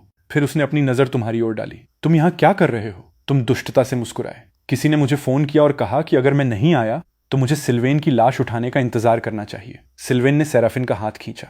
दीदी, तुम्हें सच में मेरे जीजाजी को धन्यवाद देना चाहिए। अगर वे मुझे बचाने के लिए समय पर नहीं आते तो मैं आज गंभीर खतरे में होता। तुमने शांति से जवाब दिया, मुझे धन्यवाद देने की जरूरत नहीं है। वो लोग शुरू से ही मुझे निशाना बना रहे थे। जैसे ही तुम्हारी आवाज धीमी पड़ी, बेंटले में बैठा व्यक्ति भी बाहर आ गया। वो औरत लगभग सेराफिन की उम्र की लग रही थी, बेहतरीन नैन नक्श और नाक के पुल पर टिके पतले फ्रेम वाले चश्मे के साथ। उसका आभा मंडल पेशेवर और सलीकेदार था जो एक दूर रहने वाली ठंडक और एलीट उपस्थिति बिखेर रहा था। एस्टोरिया ने सिल्वेन और तुम्हें देखा, थोड़ा सिर हिलाते हुए। यंग मास्टर सिल्वेन और मिस्टर वेन को चौंकाने के लिए माफी चाहूंगी। सिल्वेन ने ठंडी सांस ली। एक ही पिता से पैदा होने के बावजूद बड़ी बहन एस्टोरिया हर मायने में कैलिस्टा से कहीं बेहतर थी। एस्टोरिया ने गेट पर बेहोश पड़े बॉडीगार्ड्स को देखा और बर्फीले भाव से आदेश दिया, उस निकम्मी लड़की से कहो कि वो अभी बाहर निकले। इस जाहिल बेवकूफ ने सेराफिन के छोटे भाई का अपहरण करने और उसके पति के खिलाफ साजिश रचने की हिम्मत की थी। वो सीधे सीधे मौत को दावत दे रही थी। एस्टोरिया के असिस्टेंट ने आदेश स्वीकार किया और तेजी से घर में दौड़ा, लेकिन वो बहुत जल्दी वापस बाहर आ गया। बड़ी मालकिन, छोटी मालकिन। वो एस्टोरिया का चेहरा थोड़ा बदल गया। उसे क्या हुआ? छोटी मालकिन की बाईं छोटी उंगली कट गई है और दर्द के मारे वो बेहोश हो गई हैं। एस्टोरिया के भाव पूरी तरह बदल गए और सेराफिन भी सन्न रह गई। सहज रूप से उसने तुम्हारी ओर देखा। तुमने कैलिस्टा की उंगली काट दी थी। एस्टोरिया ने तुम्हें देखा। क्या ये तुमने किया है? तुमने उसकी नजरों का सामना किया। तुम्हारा लहजा असाधारण रूप से अहंकारी था। हाँ, मैंने किया। केवल एक उंगली काटना तो उसे सस्ते में छोड़ देना था। सिल्वेन ने तुम्हें घोर अविश्वास में देखा। वालेन ने सच में कैलिस्टा की एक उंगली काट दी थी। कोई आश्चर्य नहीं कि वालेन ने उसे पहले बाहर जाने के लिए कहा था। यह उसे डरने से बचाने के लिए था। वालेन इतना ज्यादा प्यारा कैसे हो सकता है? एस्टोरिया ने अपनी मुट्ठियां कस लीं और तुम्हें घूरने लगी। वह आज से पहले तुमसे नहीं मिली थी, लेकिन उसने अफवाहें सुनी थीं। हर कोई दावा करता था कि सेराफिन का पति एक कायर, दब्बू लूजर था जिसे हाई सोसाइटी में पेश नहीं किया जा सकता था। फिर भी अब इस तथाकथित लूजर ने उसकी बहन की उंगली काट दी थी। मिस्टर वेन, तुमने एस्टोरिया को बीच में ही टोक दिया। कृपया मुझे मिस्टर वालेन कहकर बुलाएं। तुमने एक भौं उठाई, सेराफिन की ओर तिरछी नजर डाली और जोर देते हुए कहा, मेरा वर्तमान में उसके साथ बिल्कुल कोई रिश्ता नहीं है। सेराफिन ने अपने दांत जोर से पीसे। उसकी स्याह काली आंखों में धीरे धीरे बर्फ जमने लगी। क्या यह आदमी उनके बीच एक स्पष्ट रेखा खींचने के लिए इतना बेताब था? सिल्वेन ने अपनी ही बहन की ओर देखा। क्या वही नहीं थी जिसने वालेन को उसे तलाक देने के लिए मजबूर किया था? अब वो ऐसी क्यों लग रही थी जैसे उसे छोड़ा गया हो? कितनी अजीब बात है। तुमने सेराफिन की ओर अपनी आंखें घुमाई। उनके साथ उलझते रहने में तुम्हें कोई दिलचस्पी नहीं थी। इस प्रकार तुमने बेपरवाही से कहा, मिस वेन्स, अगर आप अपनी बहन का बदला लेना चाहती हैं तो मैं किसी भी समय इंतजार करूंगा। तुम रुके और मुस्कुराते हुए आगे कहा, मैं आपको विनम्रता से याद दिला दूं, बेहतर होगा कि आप अपने साथ और ज्यादा लोग लाएं। एस्टोरिया ने भौहें सिकोड़ी। यह आदमी हद से ज्यादा अहंकारी था। अपनी बात कहने के बाद तुम सीधे सड़क किनारे खड़ी स्पोर्ट्स कार में बैठ गए। इंजन की दहाड़ के साथ कार किसी छोड़े गए तीर की तरह आगे बढ़ गई। अरे वालेन! जब तक सिल्वेन ने प्रतिक्रिया दी तब तक वो केवल दूरी में गायब होती। लाल टेललाइट्स ही देख सका। सिल्वेन इतना उत्साहित था कि वो लगभग उछल रहा था। दीदी, मैं तुम्हें बता दूं, वालेन आज रात बिल्कुल अविश्वसनीय था। उसने अकेले ही कैलिस्टा के बॉडीगार्ड्स की चटनी बना दी। सेराफिन ने उस दिशा में देखा जहां तुम गए थे।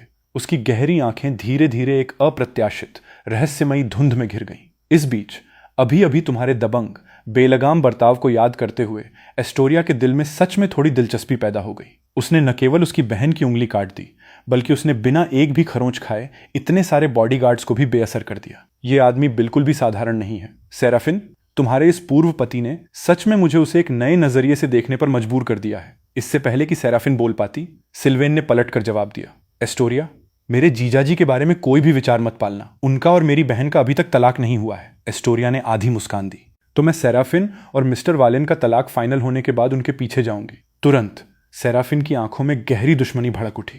तुम्हारी हिम्मत कैसे हुई? वो सच में वालेन के पीछे जाना चाहती है? सपने देखती रहे। एस्टोरिया मूल रूप से केवल मजाक कर रही थी, लेकिन सेराफिन की उग्र प्रतिक्रिया देखकर उसकी दिलचस्पी और भी बढ़ गई। तुम मजाक कर रही होगी सेराफिन। चूंकि तुम और मिस्टर वालेन वैसे भी तलाक ले रहे हैं, तो मेरे उनके पीछे जाने का तुमसे कोई लेना देना नहीं है ना? तो फिर जाकर कोशिश करके देख लो। सेराफिन की आंखें चेतावनी से भरी थी। वो एक पल के लिए रुकी और फिर एक और धमकी दी, अपनी बहन को पट्टे में कसकर रखना। अगर अगली बार ऐसा हुआ तो वो केवल एक उंगली नहीं काटेगा। एस्टोरिया ने सिर हिलाया। आज रात की घटनाओं को लेकर वेन्स परिवार पूरी तरह से गलत था। अगर तुमने कार्रवाई नहीं भी की होती तो भी सेराफिन कैलिस्टा को आसानी से नहीं छोड़ती। एक उंगली खोने से उसे एक सबक मिलेगा। हम देखेंगे कि क्या वो भविष्य में इतना बेलगाम होने की हिम्मत करती है या नहीं।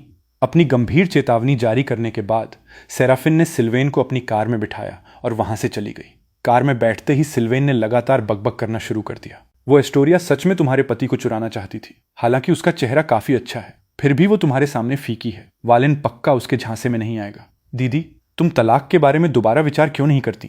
वालेन सच में एक बहुत अच्छा आदमी है। अब उसकी याददाश्त वापस आ गई है। वो अमीर है, हैंडसम है, उसका शरीर बहुत अच्छा है और उसके लड़ने की स्किल्स भी बहुत कूल हैं। तुमने क्या कहा?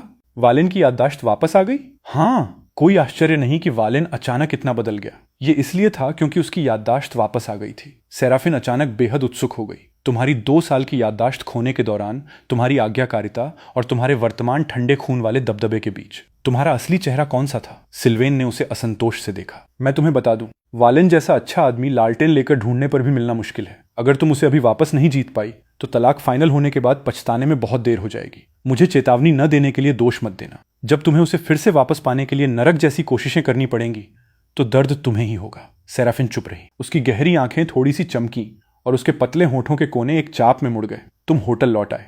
जैसे ही तुम कमरे में दाखिल हुए, एलोवेन ने उत्साह से अपना लैपटॉप उठा लिया। वालेन, मुझे मिल गया। मैंने पता लगा लिया है कि मास्टरमाइंड कौन है। एलोवेन ने 2 साल पहले के द एक्लिप्स के लेन देन के रिकॉर्ड की जांच की थी। उसे तुम्हारे नाम का एक दस्तावेज मिला जिसमें केवल एक बैंक खाता संख्या थी। इस खाता संख्या को ट्रैक करते हुए उसने पता लगाया कि 2 साल पहले तुम्हें कौन मरवाना चाहता था। एलोवेन ने एक शब्द नहीं कहा, बस टैबलेट सीधे तुम्हें सौंप दिया। तुमने इसे लिया और नतीजे देखकर तुम्हारे चेहरे के भाव पूरी तरह बदल गए। जिन सिटी का स्टर्लिंग परिवार, जिन लोगों ने 2 साल पहले तुम्हारा शिकार करने के लिए हत्यारों को काम पर रखा था, वे वास्तव में तुम्हारे अपने परिवार के ही लोग थे। तुम्हें विश्वास नहीं हो रहा था। तुम बस अपने दादाजी को फोन करके उनसे साफ साफ पूछने ही वाले थे कि अचानक कंप्यूटर स्क्रीन पर एक न्यूज विंडो पॉपअप हुई। बास्टियन, जिन सिटी का नंबर 1 राजकुमार थॉर्न परिवार की सबसे बड़ी बेटी के साथ शादी के बंधन में बंधने के लिए तैयार है। शादी की तारीख तय हो गई है। हेडलाइन के नीचे उनकी शादी की तस्वीर थी। तुम तस्वीर को ध्यान से घूरते रहे। तुम्हारा दिमाग पूरी तरह से सुन्न हो गया था। बास्टियन, तुम्हारा चचेरा भाई एलिसिया, तुम्हारी मंगेतर, जिसकी 5 साल पहले तुम्हारे साथ सगाई हुई थी, वे सच में शादी कर रहे थे। तुम वहीं पर फट पड़े। क्या उन्हें सच में लगा था कि मैं मर गया हूं? तुम तुरंत जांच करने के लिए ऑनलाइन गए। परिणाम स्वरूप तुम्हें 2 और भी ज्यादा विस्फोटक जानकारियां मिली। पहला, स्टर्लिंग परिवार ने 2 साल पहले तुम्हारी मौत की घोषणा कर दी थी और यहां तक कि तुम्हारे लिए अंतिम संस्कार भी आयोजित किया था। दूसरा, तुम्हारी मौत के भारी दुख के कारण दादाजी स्टर्लिंग को लकवा मार गया था और वे पैरालाइज हो गए थे। तुरंत तुम समझ गए। तुम्हारे दादाजी स्टर्लिंग परिवार के एकमात्र ऐसे व्यक्ति थे जो तुम्हारी वास्तविक क्षमताओं को जानते थे। जब तक वे अपनी आंखों से तुम्हारी लाश नहीं देखते, वे कभी विश्वास नहीं करते कि तुम मर चुके हो। इसका क्या मतलब था? तुम्हारी नजर वापस उस बैंक खाता संख्या पर पड़ी। तुम्हारे माता पिता का कम उम्र में ही निधन हो गया था और तुम्हारे दादाजी ने तुम्हें बचपन से ही वारिस बनने के लिए तैयार किया था। अगर तुम मर गए तो सबसे बड़ा लाभार्थी कौन होगा? अगले सेकंड तुमने सीधा आदेश जारी किया, अपना सामान पैक करो। कल मैं जिन सिटी वापस जा रहा हूं, अगले दिन हवाई जहाज पर। पिछली रात तुम ठीक से सो नहीं पाए थे, इसलिए बोर्ड करते ही तुमने सोने के लिए आई मास्क पहन लिया। किसने सोचा था कि जागने पर तुम्हारे पास एक जानी पहचानी आवाज गूंजेगी? वालेन, तुमने अपने दांत पीसे। उसने सच में शांत भाव से तुमसे पूछने की हिम्मत की थी, क्या सिल्वेन ने तुम्हें बताया कि मैं जिन सिटी बिजनेस ट्रिप पर जा रही हूं? तुमने तुरंत अपनी भौहें सिकोड़ी। तुम्हें लगता है कि मैं तुम्हारा पीछा कर रहा हूं? क्या तुम नहीं कर रहे? तुमने सीधे अपनी आंखें घुमाई। सेराफिन, कृपया थोड़ी शर्म करो। इसके परिणाम स्वरूप दूसरी तरफ एलोवेन ने भी अपना आई मास्क उतार दिया। वो पूरी तरह से घिनौनी लग रही थी। सेराफिन, हालांकि उसके साथ माथा पच्ची करने के मूड में नहीं थी और इसके बजाय उसने तुमसे पूछताछ की, तुम जिन सिटी किस लिए जा रहे हो? एलोवेन ने तुरंत पलटकर जवाब दिया, एक पूर्व पत्नी के रूप में तुम्हें वालेन के मामलों में दखल देने का क्या अधिकार है? सेराफिन की आंखें काली पड़ गईं। वालेन और मुझे अभी तक हमारा तलाक का सर्टिफिकेट नहीं मिला है। एलोवेन ने तुरंत ठंडी हंसी हंसी। क्या तुम्हारे पास पहले से ही तुम्हारा कीमती पहला प्यार नहीं है? तुम अभी भी मेरे वालेन के पीछे क्यों पड़ी हो, धोखेबाज? उसके पहले प्यार का जिक्र आते ही सेराफिन का चेहरा काला पड़ गया। ठीक उसी समय केबिन के पीछे से अचानक हंगामा मच गया। हाईजैकर्स अपहर्ताओं को फर्स्ट क्लास में घुसते देख तुम्हारा मूड एकदम खराब हो गया। सेराफिन जैसी घटिया औरत से टकराना काफी बुरा था, लेकिन उस पर से एक प्लेन हाईजैक में फंस जाना, तुम सच में किसी को पीटना चाहते थे। कुल 6 हाईजैकर्स थे, सभी बंदूकों से लैस। उनका लीडर कॉकपिट की ओर एक आदमी को ले गया और बाकी 4 को तुम सब पर नजर रखने के लिए छोड़ दिया। तुम बस हिसाब लगा रहे थे कि कचरे के इन टुकड़ों को कैसे ठिकाने लगाया जाए कि 1 सेकंड बाद तुम्हारी कलाई को अचानक एक ठंडे हाथ ने पकड़ लिया।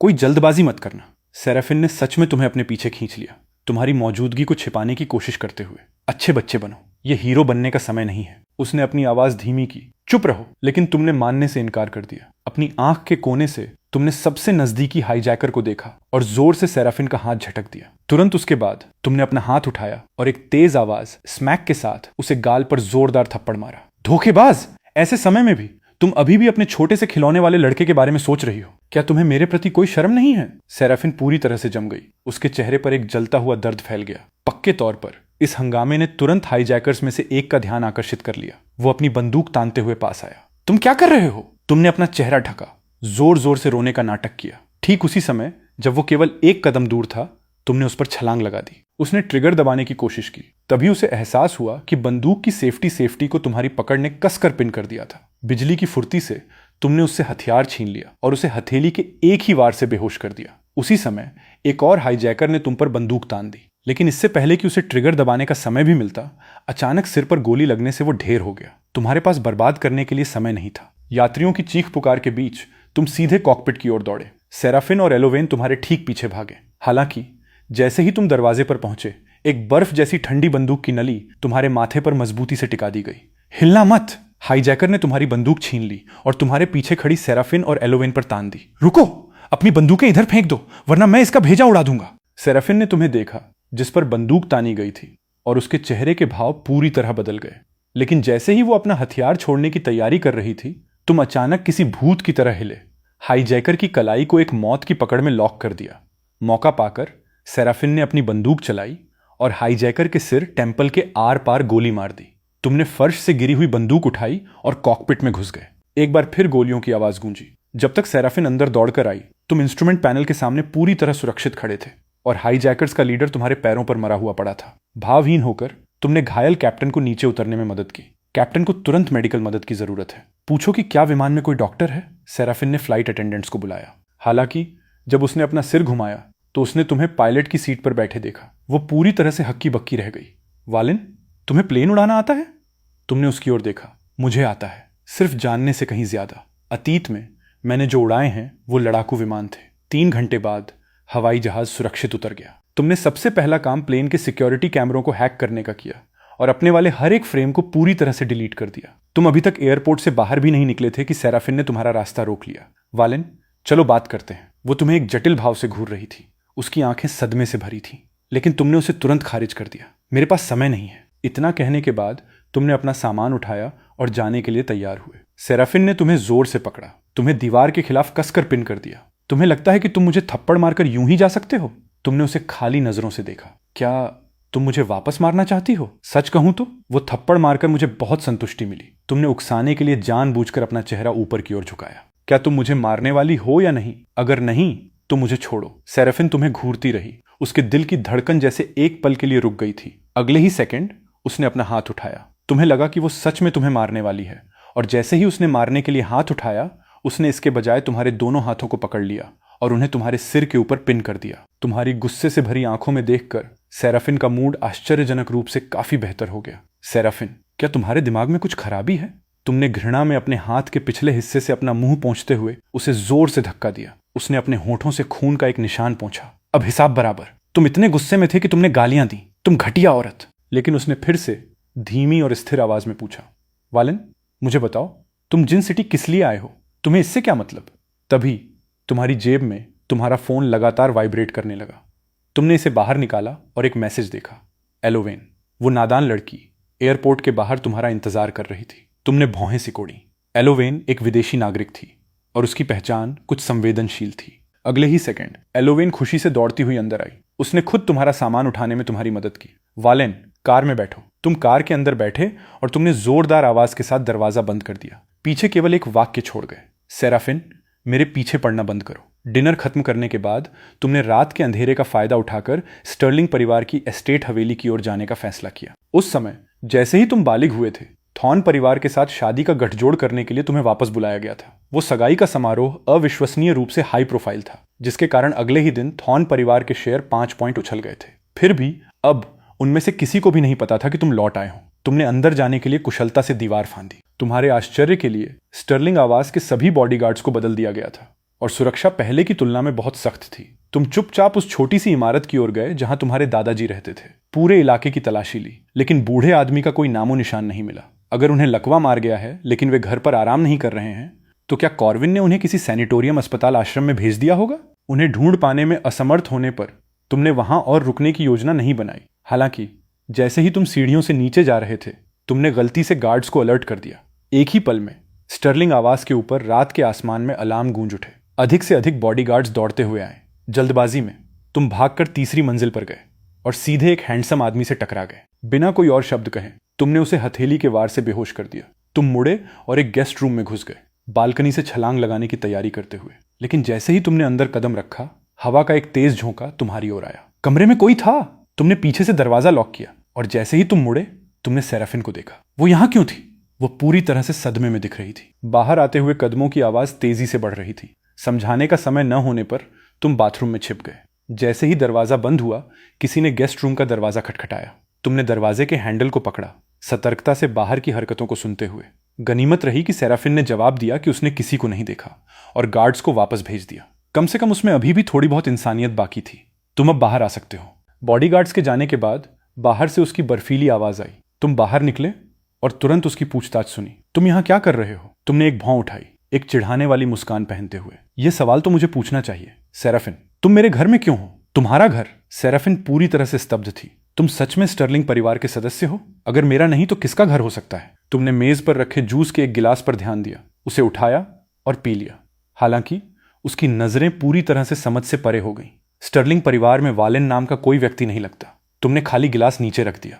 चाहे कोई हो या ना हो, तुम्हें आखिरकार पता चल ही जाएगा। और अधिक कुछ न कहते हुए तुम खिड़की से स्थिति की जांच करने के लिए मुड़े। कौन जानता था कि केवल 2 कदम चलने के बाद तुम्हारे पैर अचानक लड़खड़ाने लगेंगे। वालेन, तुम्हें घायल समझकर सेराफिन आगे दौड़ी और तुम्हें सहारा दिया। तुमने ऊपर देखा। तुम्हारे गाल एक अस्वाभाविक लाल रंग से चमक रहे थे। मुझे बहुत गर्मी लग रही है। तभी तुमने सेराफिन को ठिठकते हुए देखा। उसकी नजरें उस जूस पर टिकी थीं जो तुमने अभी अभी पिया था। धत तेरे की, यह सोचना कि यह आदमी सच में ड्रिंक में दवा मिला देगा। इतनी गर्मी है, मुझे बहुत बुरा लग रहा है। तुमने पागलों की तरह अपना कॉलर खींचा। तुम्हारी समझदारी का आखिरी कतरा भी तुम्हें खा रही उस भयंकर आग में पूरी तरह से जलकर राख हो गया था। आधी रात में तुमने अपनी आंखें खोली तो देखा कि सेराफिन तुम्हारे ठीक बगल में लेटी हुई है। सेराफिन की पलकों को फड़कते हुए देखकर यह संकेत मिलते ही कि वो जागने वाली है, तुमने अपने दांत पीसे। बिजली की तेजी के साथ तुमने उसकी गर्दन के पीछे एक वार किया। ठीक जब सेराफिन ने अपनी आंखें खोली, तुमने उसे बेहोश कर दिया। तुम्हारे जाने के कुछ ही देर बाद सेराफिन जाग गई। उसने अपनी धड़कती हुई गर्दन को मला।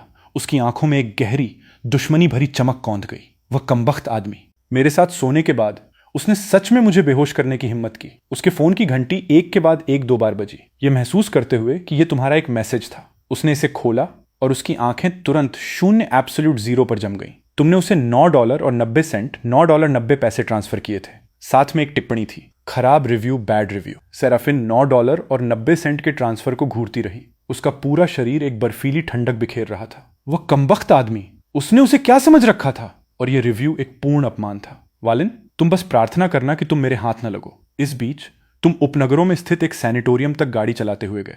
तुम्हें पता चला था कि तुम्हारे दादाजी को चुपचाप यहां स्थानांतरित कर दिया गया था। अस्पताल के कमरे के अंदर से बास्टियन की ठंडी आवाज गूंजी। वो वास्तव में तुम्हारे दादाजी का हाथ पकड़े हुए था और जबरदस्ती उनके अंगूठे का निशान एक दस्तावेज पर लगा रहा था। इसके साथ जैसे ही एलिसिया और मैं शादी कर लेंगे, मैं स्टर्लिंग परिवार का एकमात्र वारिस बन जाऊंगा। बास्टियन ने बिस्तर पर कोमा में पड़े अपने दादाजी को घूरा और ठंडी हंसी हंसने लगा। दादाजी, आपको शुरू से ही मेरे पिता को वारिस के रूप में चुनना चाहिए था, वेलेरियस के बजाय। यह इसलिए है क्योंकि आप बहुत ज्यादा पक्षपाती थे। तो क्या हुआ अगर आपने उसे तैयार करने के लिए अपना दिल और खून एक कर दिया? क्या वो फिर भी हमारे हाथों मारा नहीं गया? इसके लिए आप खुद ही जिम्मेदार हैं। न केवल आप उसे वारिस बनाना चाहते थे, बल्कि आपने मेरी प्यारी एलिसिया की शादी भी उससे कराने की कोशिश की। मैं ये बिल्कुल बर्दाश्त नहीं करूंगा। तुम दरवाजे के बाहर खड़े थे। तुम्हारा पूरा शरीर ठंडा पड़ गया था। तुम्हारी आंखों में एक उन्मादी, कातिलाना इरादा उमड़ रहा था। थोड़ी देर बाद बास्टियन चलते हुए फोन पर बात करते हुए बाहर निकला। सूट आ गया? अच्छा, मैं अभी आता हूं। तुमने उसकी लौटती हुई परछाई को देखा। तुम्हारी नजरें ब्लेड की तरह ठंडी और तेज थीं। उनकी शादी 3 दिन बाद थी। तुम पक्का उनके लिए एक न भूलने वाला शानदार तोहफा तैयार करने वाले थे। तुम तुरंत कमरे में गए। तुम्हारे दादाजी, जिनका शरीर कभी इतना हट्टा कट्टा हुआ करता था, अब कंकाल की तरह कमजोर हो गए थे। उनका चेहरा पीला पड़ गया था, पूरी तरह से बुझने वाले दिए की तरह लग रहा था। तुमने उनकी नाड़ी पल्स चेक करने के लिए हाथ बढ़ाया और तुम्हारा शक तुरंत सच साबित हो गया। दादाजी को लकवा नहीं मारा था, उन्हें जहर दिया गया था। कॉर्विन, वो नीच इंसान, वो वास्तव में अपने ही सगे पिता के खिलाफ ऐसा जहरीला काम कर सकता था। अपने राक्षसी गुस्से को दबाते हुए तुमने तुरंत एलोवेन को बचाव रेस्क्यू का इंतजार करने के लिए एक मैसेज भेजा। फिर तुमने अपनी जेब से एक गोली निकाली और उसे अपने दादाजी के मुंह में डाल दिया। रात होते होते एलोवेन की व्यवस्था के तहत पूरी मंजिल के स्टाफ की जगह तुम्हारे अपने लोगों ने ले ली थी। तुमने जानबूझकर ईसीजी मॉनिटर से छेड़छाड़ की, जिससे एक क्रिटिकल कंडीशन का भ्रम पैदा हुआ, और अपने दादाजी को पहिए वाली कुर्सी पर बैठाकर ऑपरेशन रूम में ले गए। योजना उन्हें ऑपरेशन थिएटर के दूसरे निकास द्वार से बाहर निकालने की थी। हालांकि जैसे ही तुमने दरवाजे से बाहर कदम रखा, बॉडीगार्ड्स को एहसास हो गया कि कुछ गड़बड़ है और वे सीधे अंदर घुस आए। तुम्हारे दादाजी क्रॉसफायर में न फंसे, इसलिए तुमने एलोवेन को उन्हें पहले ले जाने का आदेश दिया, जबकि तुम उनके पीछे हटने को कवर करने के लिए वहीं रुक गए।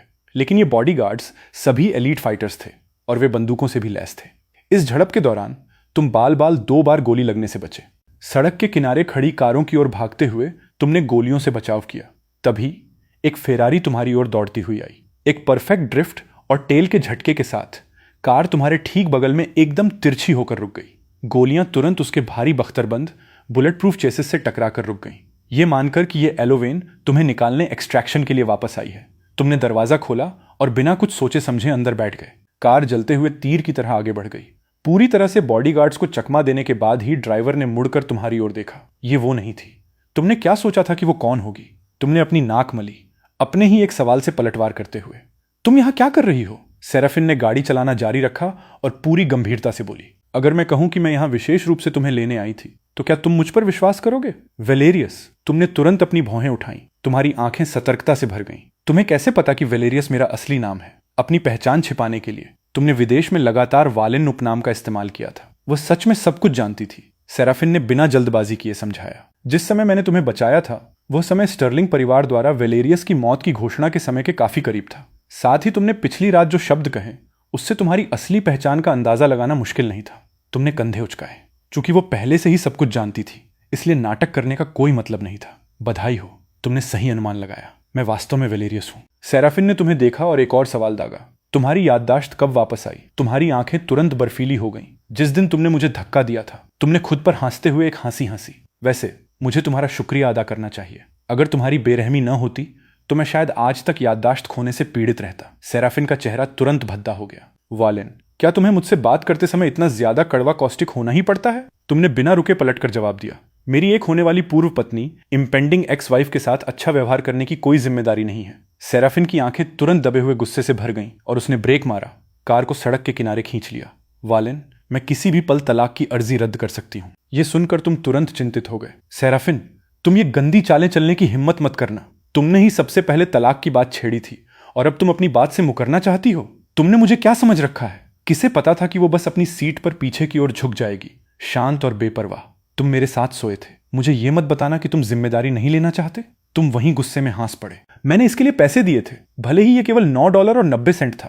पैसा पैसा होता है। सेराफिन का चेहरा बर्तन के तले जैसा काला पड़ गया। ये कमबख्त आदमी! उसने तुम्हें कंधों से जोर से पकड़ा और सीट के खिलाफ पिन कर दिया। वालेन, तुम मुझे क्या समझते हो? तुम्हारे कंधे में अचानक दर्द की एक टीस उठी और तुमने ठंडी हवा की एक गहरी सांस खींची। सेराफिन जम गई। अचानक उसे एहसास हुआ कि उसकी हथेली गीली और गर्म लग रही है। उसने नीचे देखा तो उसकी हथेली खून से सनी थी। तुम घायल हो? उसे लगा जैसे किसी ने उसके दिल को बेरहमी से निचोड़ लिया हो। उसका लहजा गहरी चिंता से भरा था। तुमने ठंडी बेरुखी से उसके हाथ को झटक दिया। मैं ठीक हूं, बस एक छोटी सी चोट है। यह बस एक गोली छूकर निकली है। इसका जिक्र करना भी जरूरी नहीं है। इतना खून बहना एक छोटी सी चोट है? सेराफिन चिंता और दिल के दर्द दोनों से अभिभूत होकर अस्पताल जाने के लिए तुरंत कार स्टार्ट करने लगी। मैं अस्पताल नहीं जा रहा हूं, मैं एक डॉक्टर को बुला लूंगा। बस मुझे एक फर्स्ट एड किट ला दो, मैं खुद इसे देख लूंगा। जल्द ही एक नौकर मेडिकल किट ले आया। तुमने अपने कंधे का घाव खोला, कुशलता से उसे कीटाणुरहित किया और खून बहना बंद किया। घाव गहरा नहीं था, टांके लगाने की कोई जरूरत नहीं थी। मुझे करने दो। सेराफिन ने गॉज पट्टी ली, तुम्हारे पास बैठ गई और धीरे धीरे तुम्हारे घाव के ऊपर उसे गोल गोल लपेट दिया। हालांकि उसकी नजर अनजाने में तुम्हारी गर्दन और कॉलर बोन को ढके हुए लव बाइट्स पर पड़ी। ये वो निशान थे जो उसने पिछली रात तुम पर छोड़े थे। तुमने उसे घूरते हुए देखा। तुम क्या देख रही हो? जल्दी से पट्टी बांधो। सेराफिन के होठों के कोने ऊपर की ओर मुड़ गए। उसने पूरी तरह से तुम्हारे घाव पर पट्टी बांध दी और तुम्हारी शर्ट के बटन वापस बंद करने में भी मदद की। फिर वो अचानक बोली, वालेन, हम तलाक नहीं लेते, ठीक है? तुम वहीं के वहीं पूरी तरह से सुन्न हो गए। ये कैसा ब्रह्मांडीय मजाक, कॉस्मिक जोक कर रही थी वो। फिर भी वो सीधे तुम्हें देख रही थी, पूरी सच्चाई और ईमानदारी के साथ बोल रही थी। हम पिछली रात एक साथ सोए थे, इसलिए तुम्हें मेरी जिम्मेदारी लेनी होगी। तुमने ताना मारा। मैंने तुमसे मुझे बचाने की भीख नहीं मांगी थी। क्या तुम ही वो नहीं थी जिसने अपना आत्मनियंत्रण खो दिया था? इस प्रकार तुमने अपना फोन निकाला, सीट के खिलाफ पीछे झुके और कहा, अपनी कीमत बताओ, तुम्हें कितना चाहिए? सेराफिन का चेहरा तुरंत बर्तन के तले जैसा काला पड़ गया, लेकिन तुमने दांव बढ़ाना जारी रखा। 50,000, 1 लाख या 2 लाख? उसे खुद को खंजर जैसी नजरों से घूरते हुए देखकर तुमने जानबूझकर अपने पैर क्रॉस किए।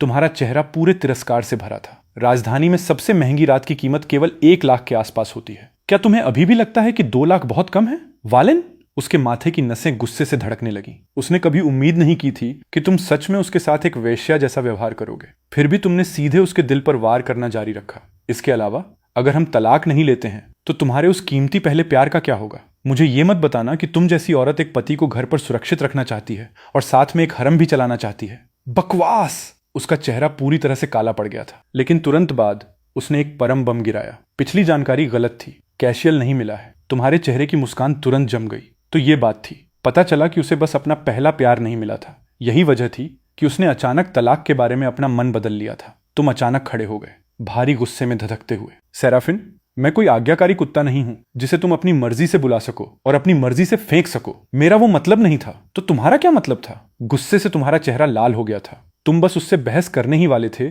कि अचानक तुम्हारे फोन की घंटी बजने लगी। यह एलोवेन थी। तुमने सेराफिन को एक तरफ धकेल दिया। जैसे ही कॉल कनेक्ट हुई, एलोवेन की घबराई हुई उग्र आवाज गूंजी, वालिन। एक तेज धमाके के साथ तुम्हारा दिमाग पूरी तरह से खाली हो गया।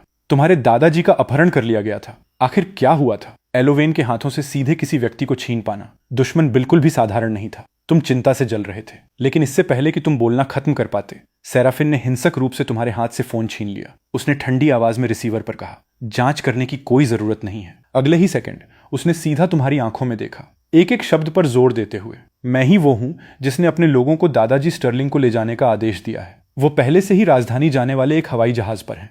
तुम अपनी जगह पर जम गए। फिर शुद्ध गुस्से की एक विशाल लहर सीधे तुम्हारी खोपड़ी के शीर्ष तक पहुंच गई। तुमने मेज से एक गिलास उठाया और उसे हिंसक रूप से उसकी ओर फेंक दिया। सेराफिन, तुम मेरे दादाजी के साथ क्या करने का इरादा रखती हो? चूंकि तुम्हारी हरकतें इतनी हिंसक थीं, तुम्हारे कंधे का घाव तुरंत फट गया और भयानक दर्द ने तुम्हें ठंडी हवा की एक गहरी सांस खींचने पर मजबूर कर दिया। सेराफिन आसानी से बच गई। तुम्हारे दर्द भरे भाव देखकर वो वास्तव में दुखी लग रही थी और तुम्हें बैठने में मदद करने के लिए हाथ बढ़ाया। तुमने उसे कॉलर से जोर से पकड़ा, एक शातिर चेतावनी देते हुए। सेराफिन, अगर तुमने मेरे दादाजी के सिर के एक बाल को भी छूने की हिम्मत की तो मैं तुम्हें पूरी तरह से बर्बाद कर दूंगा। गुस्सा होने के बजाय वो वास्तव में हंस पड़ी। चिंता मत करो, तुम्हारे दादाजी मेरे दादाजी भी हैं। मैं उन्हें नुकसान क्यों पहुंचाऊंगी? मैंने पहले ही एक elite top class medical team की व्यवस्था कर दी है। जैसे ही वे राजधानी पहुंचेंगे, उन्हें सबसे अच्छा इलाज मिलेगा। तुमने अपनी मुट्ठियां कस लीं, उसे खंजर जैसी नजरों से घूरते हुए। सेराफिन, तुम्हें आखिर चाहिए क्या? उसके होठों की मुस्कान गहरी हो गई, जिसमें एक दुष्ट आकर्षण था। जैसा कि मैंने पहले कहा, मैं तलाक नहीं चाहती। तुम एक ही पल में समझ गए। उसने पहले ही अनुमान लगा लिया था कि एक बार जब तुम इस बार गए तो तुम कभी नहीं लौटोगे। इसलिए वो तुम्हारे दादाजी को तुम्हें धमकाने के लिए इस्तेमाल कर रही थी। यह घटिया औरत। शुद्ध गुस्से से कांपते हुए तुमने अपने भींचे हुए दांतों के बीच से शब्द निकाले। जबरदस्ती पकाया गया फल कभी मीठा नहीं होता। फिर भी उसने बस तुम्हें शांति से देखा। उसका लहजा पूरी तरह से निर्विवाद, इंडिस्प्यूटेबल था। चाहे वो मीठा हो या नहीं, तुम्हें पता लगाने के लिए पहले उसे तोड़ना और चखना होगा। उसने तुम्हें इतनी अच्छी तरह से चुप करा दिया कि तुम्हें जवाब में एक भी शब्द नहीं मिला। ये औरत इतनी बेशर्म बदमाश कैसे हो सकती है? तुम्हारे सीने में गहरी हताशा की एक लहर उठ गई। जैसी तुम्हारी मर्जी। अगर हम तलाक नहीं ले रहे हैं तो हम तलाक नहीं ले रहे हैं। यह सिर्फ कागज का एक टुकड़ा है। कौन किससे डरता है? मैं बस ये देखूंगा कि मुझ में तुम्हारी ये क्षणिक दिलचस्पी वास्तव में कब तक टिकती है। चूंकि वो खेल खेलना चाहती थी, तुम अंत तक उसका साथ दोगे। तुमने उसकी ओर देखा और अपनी शर्त रखी। मेरे दादाजी को धीरे धीरे असर करने वाला जहर दिया गया था। तुम्हें उनका इलाज करने के लिए सबसे अच्छे डॉक्टरों को खोजना होगा। सेराफिन पूरी तरह से सदमे में दिख रही थी। दादाजी को जहर दिया गया था? जाहिर है वह केवल स्टर्लिंग परिवार की उस सार्वजनिक कहानी को जानती थी कि तुम्हारे दादाजी को लकवा मार गया था। तुमने हर एक शब्द पर जोर दिया। मेरी बात सुनो सेराफिन, अगर मेरे दादाजी को कुछ भी हुआ तो मैं तुम्हें कभी नहीं छोड़ूंगा। उसने तुरंत तुम्हारा हाथ पकड़ लिया। उसकी आंखों में परम गंभीरता की एक अभूतपूर्व झलक थी। चिंता मत करो, मैं सबसे अच्छे विशेषज्ञों की व्यवस्था करूंगी। क्या तुम्हें भूख लगी है? तुम क्या खाना चाहते हो? कुछ भी। उसे बातों से टालते हुए तुम्हारी उंगलियां तुम्हारे फोन पर उड़ी। तेजी से एलोवेन को एक लोकेशन पिन भेजा। उसे तुम्हें लेने आने के लिए कहा। तुम्हें बिल्कुल उम्मीद नहीं थी कि सेराफिन व्यक्तिगत रूप से नौकरों को पौष्टिक स्वास्थ्य, दलिया, पोरिज और कुछ साइड डिश तैयार करने का निर्देश देगी। खाना खाने के ठीक बीच में उसने अचानक एक ऐसा सवाल पूछा जिससे तुम्हारे दिल की धड़कन रुक गई। वालिन, 2 साल पहले जब तुम उस चट्टान से गिरे थे तो क्या इसका स्टर्लिंग परिवार से कोई लेना देना था? शायद। तुम्हारी आंखें तुरंत चमकी और तुमने केवल एक अस्पष्ट उत्तर दिया। सेराफिन ने इस मुद्दे पर आगे दबाव नहीं डाला। हालांकि उसका चेहरा तुरंत एक बर्फीले, उदास धुंध में घिर गया था। ऐसा लग रहा था कि उसने कुछ अनुमान लगा लिया था। आखिरकार जैसे ही तुम्हारी मृत्यु हुई, स्टर्लिंग परिवार के विरासत के अधिकार पूरी तरह से दूसरी शाखा कॉर्विन के हाथों में चले गए थे। जैसे ही उसने तुम्हारी प्लेट में खाना परोसा, वो अचानक बोली, अगर तुम बदला लेना चाहते हो तो मैं तुम्हारी मदद कर सकती हूं। मैं तुम्हें ऐसे तुच्छ मामलों से परेशान नहीं करूंगा। तुम उसका कोई एहसान नहीं लेना चाहते थे। इसके अलावा जब बदला लेने की बात आती थी तो तुम कभी दूसरों के हाथों पर भरोसा नहीं करते थे। वैसे भी अगर तुम्हें किसी चीज की जरूरत हो तो मुझे कभी भी बता देना। तुमने एक साधारण हामी भरी, लेकिन तुम्हारे दिल में कुछ और ही योजनाएं थीं। एलोवेन बहुत तेजी से आगे बढ़ी। तुमने बमुश्किल खाना खत्म किया था कि वो आ गई।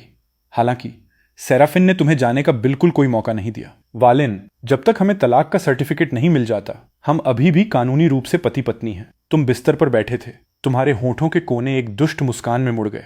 क्यों ना हम थोड़ी देर में कुछ ऐसा करें जो कानूनी पतियों और पत्नियों को करना चाहिए। पिछले अनुभवों के अनुसार तुम जितने अधिक सक्रिय प्रोएक्टिव थे, वो तुमसे उतनी ही अधिक नफरत करेगी। अप्रत्याशित रूप से उसने उस तर्क को पूरी तरह से नजरअंदाज कर दिया, सीधे नीचे झुकी और तुम्हें अपनी बाहों के बीच कैद कर लिया। थोड़ी देर इंतजार करने की कोई जरूरत नहीं है। अगर तुम मुझे चाहते हो तो मैं तुम्हें अभी संतुष्ट कर सकती हूँ। तुम्हारा तुरंत दम घुटने लगा और तुम घबराहट में पीछे की ओर खिसके। मैं बस मजाक कर रहा था। मेरी बेचारी कमर में अभी भी दर्द है। हमेशा मेरा साथ देने के लिए धन्यवाद।